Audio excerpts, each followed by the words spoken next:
علماء ذویل احترام، مشائخ، سادات، حاضرین اہل سنت و جماعت، السلام علیکم ورحمۃ اللہ وبرکاتہ۔ الحمدللہ الحنان المنان الذي خلق الإنسان وعلمه البيان، والصلاة والسلام على رسوله سيد الإنس والجان وعلى آله وأصحابه ذوي الخير والإحسان، أما بعد فأعوذ بالله من الشيطان الرجيم، بسم الله الرحمن الرحيم، هو الذي أرسل رسوله بالهدى ودين الحق ليظهره على الدين كله، صدق الله مولانا العظيم۔ بارگاہ رسالت محاب صلی اللہ تعالی علیہ وسلم میں محبتوں کے ساتھ درود پاک کا ہدیہ پیش کریں۔ اللہم صلی علی سیدنا و مولانا محمد معدن الجود والکرم وآلہ واصحابہ الکرام وابنہ الکریم وبارک وسلم صلاة دائمة سرمدا ابدا۔ عزیزان گرامی، رات کافی گزر چکی ہے۔ میں دونوں جانب والوں سے خصوصی گزارش کروں گا، آپ جو دیکھنے کی بار بار تمنا کر رہے ہیں، قصور ان علماء کا نہیں ہے جو بیٹھے ہیں، قصور آپ کا ہے۔ آپ 2014 کے بعد آئے ہیں، جو 1947 سے یہاں بیٹھے ہوئے ہیں ان کا حق زیادہ ہے۔ بالکل بے شک۔ آپ اگر نظر نہیں آ رہا ہے تھوڑی دیر صبر کر لیں، اس لیے کہ آواز بھی اگر کانوں تک پہنچ جائے اور دل کی نگاہ سے، دل کے کانوں سے آپ سن لیں تو انشاءاللہ اثر پیدا ہو جائے۔ قرآن پاک میں رب تعالیٰ فرماتا ہے وہ اللہ ہے جس نے اپنے رسول کو ہدایت کے ساتھ اور حق دین کے ساتھ بھیجا ہے۔ ہمارا دین وہ عظیم دین ہے جس کی سند اور جس کی سرٹیفکیٹ خود اللہ تعالیٰ نے عطا کی ہے۔ اور میرے عزیزوں، یہ کتنی عظیم بات ہے۔ میں آپ کے علاقے میں اگرچہ پہلی مرتبہ آیا، لیکن اس سے ملتے جلتے بنگال کے کئی علاقوں کا سفر کیا۔ 8-8 10-10 کلومیٹر تک ہماری گاڑی ان چھوٹی گلیوں سے گزرتی ہے جہاں چھوٹے چھوٹے چھپر کے گھر ہوا کرتے ہیں، اور مٹی کے چھپر کے ان گھروں میں رہنے والے جب یہاں مجمع میں حاضر آتے ہیں تو یہ لگتا ہی نہیں ہے کہ ان چھوٹی جھوپڑیوں میں رہنے والے ہیں، بلکہ ان کے دل تو تاج محل سے زیادہ قیمتی نظر آتے ہیں۔ اصل چیز جس دولت کی ضرورت ہے وہ تمہارے پاس موجود ہے۔ باقی اگر دنیاوی اعتبار سے بہت عالیشان محل نہیں ہے تو کوئی بات نہیں۔ اگر دل تمہارا امیر ہے اور اپنے دین اسلام کو لے کر کے مطمئن ہے تو میں سمجھتا ہوں اس کے پاس تاج محل سے زیادہ قیمت موجود ہے، بہت بڑی دولت اس کے پاس موجود ہے۔ اپنے دل کا اطمینان ہو کہ میرا دین سچا دین ہے، میرا نبی دنیا کا سب سے سچا ہے، میرا خدا سچا ہے اور اس کی کتاب قرآن سچی ہے۔ جب یہ یقین بڑھ جائے تو اسی یقین کا نام ایمان ہوتا ہے، اور یہ ایمان جس کے پاس کمال کو پہنچتا ہے، دنیا کی آندھیاں آئے، طوفان آئے، اس کے ایمان کو ذرا برابر بھی ڈگمگاتی نہیں۔ کچھ بھی ہو جائے وہ ایسا مضبوط ہوتا ہے۔ میں نے آج ایک آیت آپ کے سامنے پڑھی ہے، توجہ چاہتا ہوں۔ ان حالات میں میں آپ کے سامنے آیت پڑھ رہا ہوں جب دنیا ہمارا تماشا دیکھنے کے لیے تیار کھڑی ہے۔ جب کبھی غزہ کے، فلسطین کے نہتے بچوں پر بمباری ہوتی ہے، میزائل سے مار مار کر کے ان کو ٹکڑے کیا جاتا ہے، تو یہ دگلی معیار رکھنے والی دنیا ہنستی ہے اور تماشا دیکھتی ہوئی کہتی ہے اچھا ہو رہا ہے ان کے ساتھ۔ ان کے پاس وہ کٹھور دل ہے جو انسانیت کے لیے ہے ہی نہیں۔ یہ وہ ظالم لوگ ہیں جو بچوں کی موت پر بھی تالیاں بجاتے ہیں اور تماشا دیکھتے ہیں اور یہ کہتے ہیں عنقریب یہ مٹ جائیں گے۔ ایک بات میں آپ کو بتا رہا ہوں، مذاق اڑانے والے دجالی میڈیا وہ یہاں تک بھی کہتے ہیں کہ 57 ملک اسلامی ہیں پوری دنیا میں، اور یہ سب مل کر کے ان مسلمانوں کا کچھ نہیں کر پا رہے ہیں، اور ان کو روزانہ مارا جاتا ہے، کاٹا جاتا ہے، پیٹا جاتا ہے، اور سوائے آواز اٹھانے کے اور کوئی کچھ نہیں کرتا۔ یہ سب تماشے دیکھ رہے ہیں۔ میرے عزیزو، ایک بات یاد رکھنا، آج کے ان حالات سے سبق لے کر کی زندگی گزارو۔ ہم 57 ملکوں کی حمایت کے بھروسے پر نہیں جیتے، صرف اللہ کے بھروسے پر جیتے۔ کوئی بادشاہ ہمارے لیے آواز اٹھائے نہ اٹھائے، کوئی حکومت ہماری حمایت میں کھڑی ہو نہ ہو، ہمیں اس سے فرق نہیں پڑتا۔ ہر زمانے میں حسینی تعداد میں کم ہوتے ہیں، لیکن یہ تاریخ لکھ کر کے جاتے ہیں، اسلام زندہ ہوتا ہے ہر کربلا کے بعد۔ اسلام زندہ ہوتا ہے ہر کربلا کے بعد۔ یہ سب چیزیں پورا بیان ہونے تک آپ یہ پیسوں کے ادھر ادھر آپ نعت خوانوں کے ساتھ کیا کریں، توجہ سے سنیں۔ نبی کریم صلی اللہ تعالی علیہ وسلم کی اس عظیم امت کو آج تختہ مشق بنایا گیا ہے۔ یہ ہم سب کا امتحان چل رہا ہے، یہ ہم سب کا امتحان چل رہا ہے۔ ہم چھوٹی چھوٹی چیزوں پر صبر نہیں کر پاتے۔ ہو سکتا ہے میری تقریروں سے آپ کو اثر نہ ہو سکتا ہے کسی مقرر کی اور کسی کے وعظ و نصیحت سے آپ کو اثر نہ ہو رہا ہو، لیکن ان نہتے بچوں کی اور ان مظلوم فلسطینیوں کی اس چیخ و پکار کو دیکھ کر کے تو سمجھ جاؤ کہ ان کا ایمان کتنا مضبوط ہے، کتنا مضبوط ہے۔ وقت کے سپر پاور طاقتیں ان نہتے بچوں کے سامنے کھڑی ہیں۔ دنیا کی ساری بڑی مشینیں لے کر، ساری ٹیکنالوجی لے کر، اور مقابلہ کرنے والے کنکروں اور پتھروں کے ساتھ کھڑے ہیں۔ ہاتھوں میں کنکر ہے، پتھر ہے، کوئی مزاحمت کرنے کے لیے ان کے پاس چھوٹی چیز بھی نہیں۔ اس کے باوجود بھی دنیا ان کو آتنکواد کہتی ہے، دہشت گرد کہتی ہے، ٹیررسٹ کہتی ہے، اس سے ان کو کچھ فرق نہیں پڑتا۔ میں ایک حدیث پاک سناتا ہوں۔ نبی کریم صلی اللہ تعالی علیہ وسلم ارشاد فرماتے ہیں، لا تزال عصابۃ من امتی یقاتلون علی ابواب دمشق وما حولها ظاہرین علی الحق لا يضرهم خذلان من خذلهم الى ان تقوم الساعة، او کما قال رسول اللہ صلی اللہ علیہ وسلم۔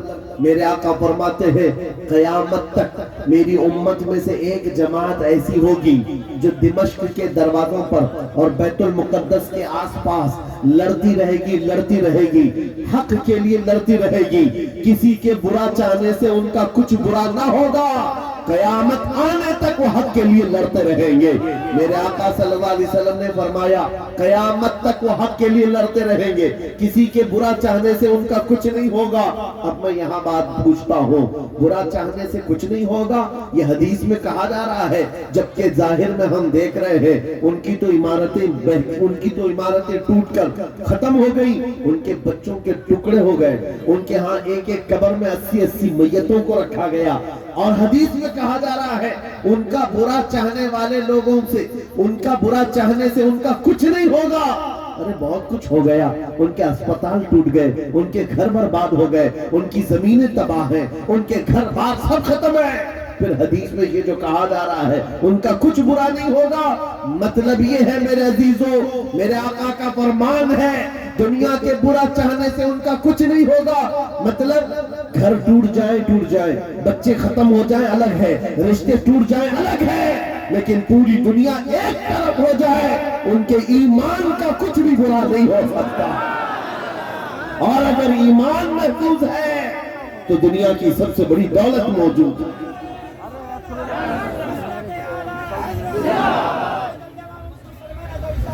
میں یہ چاہتا ہوں طوفان آئیں گے، آندھیاں آئیں گی، تم سبق حاصل کر لو، ایمان ہو تو ایسا ایمان ہو تو ایسا ہو۔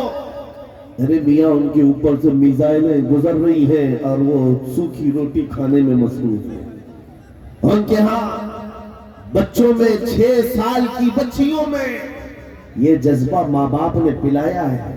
چھوٹی سی لڑکیاں مہندی کے کون سے اپنا نام لکھ رہی ہیں. کسی نیوز رپورٹر نے پوچھا کہ جنگ کے حالات میں تم اپنا نام ہتھیلی پہ کیوں لکھ رہی ہو؟ 5 سال کی 6 سال کی لڑکیاں وہ کہتی ہیں پتہ نہیں رات کو سوئیں گے کب کوئی میزائل گر جائے, کب بم گر جائے اور ہمارے ٹکڑے ہو جائیں. اگر ہاتھ موجود رہا تو ہمارے ماں باپ نام دیکھ کر ہم کو پہچان سکتے ہیں. اللہ اکبر. یہ جذبہ شہادت, یہ جذبہ شہادت صرف ایمان والوں کے اندر آتا ہے, صرف ایمان والوں کے پاس ہوتا ہے. آج ایک لاٹھی ڈنڈے پر بھاگ جانے والی قوم اور منتشر ہو جانے والی قوم, اس کو تو پھر آزمایا جائے گا. یہ چھوٹے چھوٹے کیڑے نکلیں گے اور ڈراتے رہیں گے گیدڑ بھپکیاں. اس لیے میرے عزیزوں, ہندوستان کے چپے چپے میں گھوم کر کے صرف اتنا پیغام دینا چاہتا ہوں, نوجوانوں بیدار ہو جاؤ, کھڑے ہو جاؤ. آج کے زمانے میں تمہارا امتحان آ چکا ہے. کبھی تم کو حسن دکھا کر, کبھی تم کو دولت دکھا کر, کبھی تم کو ٹیلی ویژن کے پردوں پر ناچنے والی گندی صورتیں دکھا کر تمہارے اخلاق, تمہارے ایمان کو خریدنے کے لیے دجالی طاقتیں میدان میں اتر چکی ہیں.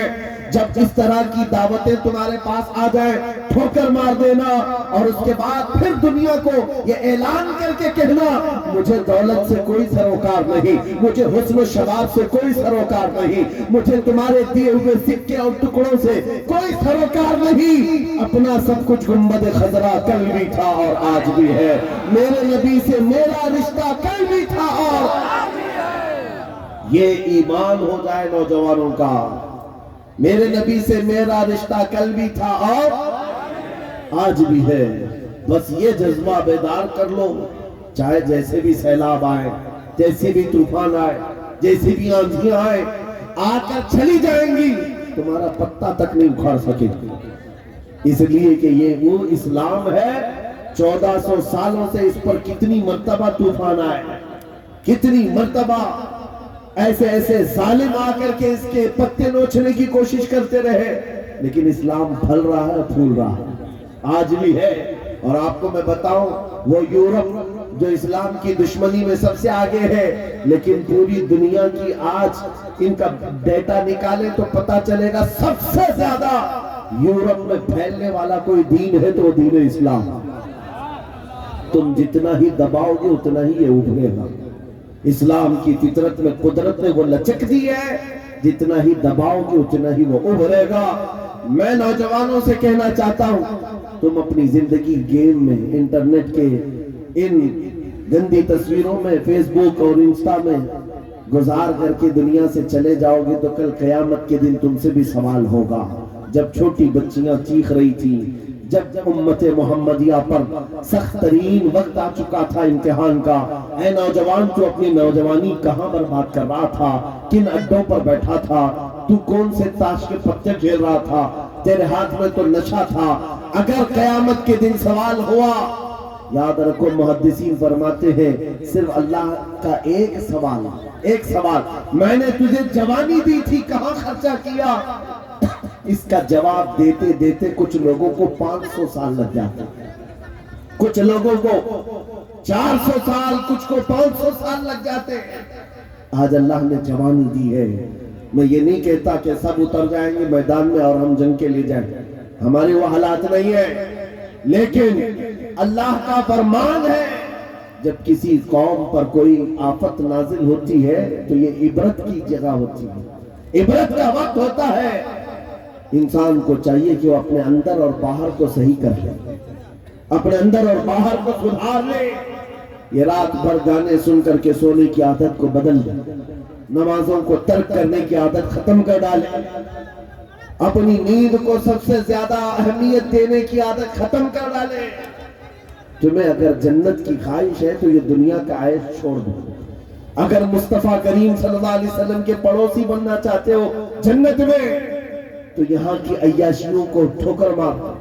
تمہارے لیے بہت خوبصورت جنت ہے جو اللہ تعالیٰ کی طرف سے بنائی ہوئی ہے. میں ان دنوں میں آپ سے وہ آیت کریمہ پڑھ کر سنا رہا ہوں جب حالات ایسے سخت ہیں, لوگ کہتے ہیں مولانا ابھی بھی آپ کہہ رہے ہیں کہ یہ آیت کا ترجمہ سنو, رب فرماتا ہے وہ اللہ ہے جس نے اپنے رسول کو دین حق کے ساتھ بھیجا اور ہدایت کے ساتھ بھیجا، اس لیے بھیجا کہ یہ دین پوری دنیا میں غالب آ جائے، یہ دین پوری دنیا میں غالب آ جائے۔ توجہ چاہتا ہوں، جب ہم یہ بات کرتے ہیں تو کچھ لوگوں کو لگتا ہے کہ اس زمانے میں یہ دین کیسے غالب آئے گا؟ آپ کو تو مارا جا رہا ہے، آپ کو کاٹا جا رہا ہے، ہر جگہ سے تو آپ کو ختم کیا جا رہا ہے، یہ دین کب غالب آئے گا؟ میں کہتا ہوں اس طرح کی اور بھی ظلم آ جائے تب بھی میں کہوں گا کہ دین غالب آئے گا، کیونکہ یہ میرا قول نہیں، میرے رب کا فرمان ہے، رب کا فرمان ہے۔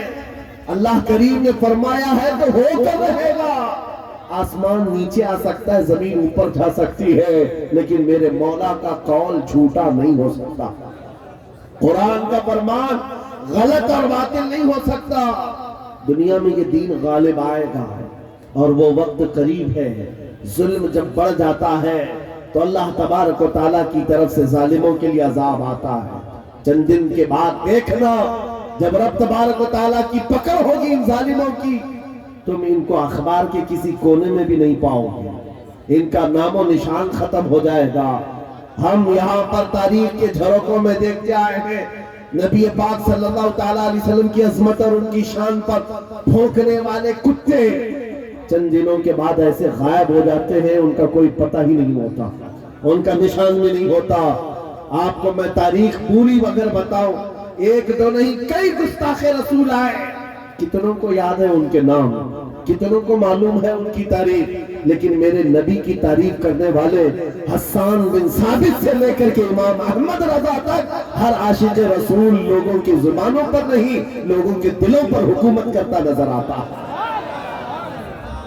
ہر عاشق رسول لوگوں کے دلوں پر حکومت کرتا نظر آتا ہے۔ ارے یہ جھارکھنڈ کی وہ سرزمین جہاں مسلسل 12 گھنٹے سفر کے بعد میں آپ کے پاس پہنچا، اور یہ مجمع دیکھ کر حیرت میں ہے، رات کے 2 بجے، یہ لگتا نہیں رات کے 2 بجے ہے، دن کے 12 بجے کا شباب نظر آتا ہے، یہ دن کا شباب نظر آتا ہے۔ ہر جلسے میں تقریباً یہ ماحول۔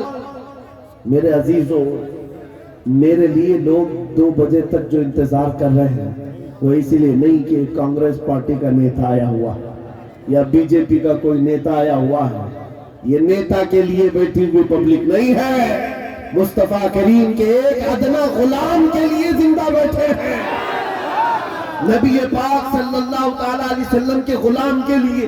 ورنہ میری اپنی حیثیت کیا ہے؟ میرا انٹروڈکشن آپ کے پاس ہے کیا؟ میں جنوب ہند سے تعلق رکھتا ہوں، آپ شمال میں بیٹھے ہوئے ہیں، لیکن دل ایسے ملے ہوئے ہیں جیسے ایک گھر کی چھت کے نیچے بیٹھے ہوئے ہیں۔ کیوں؟ یہ بتانا چاہتا ہوں، جب رشتہ مدینے کے تاجدار سے جڑ جاتا ہے، مولا اس کا رشتہ پوری کائنات سے جوڑ دیتا ہے، رب تعالیٰ اس کا رشتہ ہر جگہ سے جوڑ دیتا ہے۔ حضور کی تعریف کرنے والے زندہ بھی رہتے ہیں اور نام کماتے بھی رہتے ہیں۔ ایک فارمولہ دے کر جاتا ہوں آپ کو، اگر عزت چاہتے ہو، اگر بلندی چاہتے ہو، اگر ترقی چاہتے ہو تو میرا ایک جملہ یاد رکھو، اس نبی کی بات کرو، ہر دل پہ راج کرو، ان کی بات کرو۔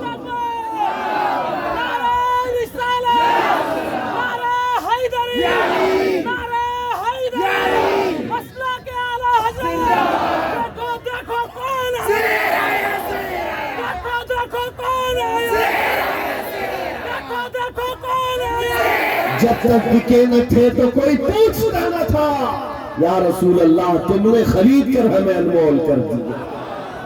یہ زندگی کی سچائی ہے، یہ زندگی کی حقانیت ہے، آپ اس کو جتنی جلدی سمجھ جاؤ اچھا ہے۔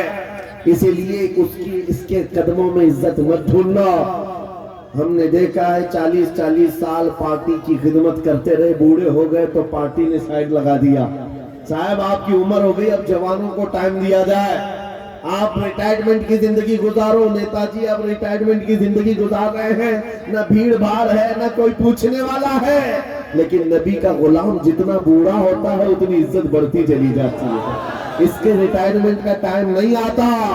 ابھی آپ حضرت علامہ مفتی مطیع الرحمان صاحب قبلہ کو سماعت کیے ہوں گے، عمر کافی ہو چکی، تکلیف بھی ہے، بیمار بھی ہے، لیکن ان حالتوں میں بھی جب وہ کسی منبر پر بیٹھتے ہیں، لوگوں کی عزت آج بھی ویسی ہے جیسے جوانی میں کی جاتی تھی، بلکہ ہر زمانے میں عزت بڑھتی چلی جاتی ہے۔ ہم نے اپنی آنکھوں سے دیکھا، 75 سال کی عمر تھی مرشد گرامی حضور تاج الشریعہ بدر الطریقہ کی، ان کے چہرے پاک کا جمال دیکھنے کے لیے دیوانوں کا ہجوم ایسا ٹوٹتا تھا، ارے گیا بالی ووڈ، گیا ڈھالی ووڈ، ساری چیزیں ایک طرف ٹھوکر مار لو، مصطفیٰ کریم کے غلام کے چہرے کو ایک سامنے رکھ دو، اس لیے کہ عزت نبی پاک کے قدموں میں ہے، عزت نبی پاک کی نسبت میں ہے۔ اس لیے میں کہتا ہوں جتنے کتے بھونکتے تھے بھونک کر کے فنا ہو جاتے ہیں، ہر زمانے میں آئے لیکن ان کا نام و نشان مٹا دیا گیا ہے۔ چند سالوں پہلے ایک دھرم پریورتن کرنے والا، اپنا نام بدلنے والا لکھنؤ کا ایک رافضی کتا نکلا تھا، نام بھی بدل دیا، دھرم بھی بدل دیا، اور جا کر کے پجاریوں کے تلوے چھاٹتا رہا۔ 6 مہینے کے بعد لات مار کر کے اس کو وہاں سے بھی بھگایا گیا۔ لوگوں نے یہ سوچا تھا، میڈیا میں کوریج دیا گیا تھا، ارے ایک آدمی اسلام چھوڑ کر نکل گیا ہے، اسلام چھوڑ کر نکل گیا ہے، ان کتوں کو اگر ایک بھی ایسی خبر مل جائے 24 گھنٹے اس پر بھونکتے رہتے ہیں، ایک بھی مسلمان ایسا مل جائے، ہم تو اس کو مسلمان سمجھتے ہی نہیں، جو کچرا تھا وہ پہلے سے نکل گیا ہے، اس کچرے کی اسلام کو ضرورت رہی۔ لیکن آج کیا کیفیت ہے، کیا حالت ہے، کیا پنڈتوں نے اپنے سر پر بٹھا لیا، کیا پجاریوں نے اپنا آقا بنا لیا؟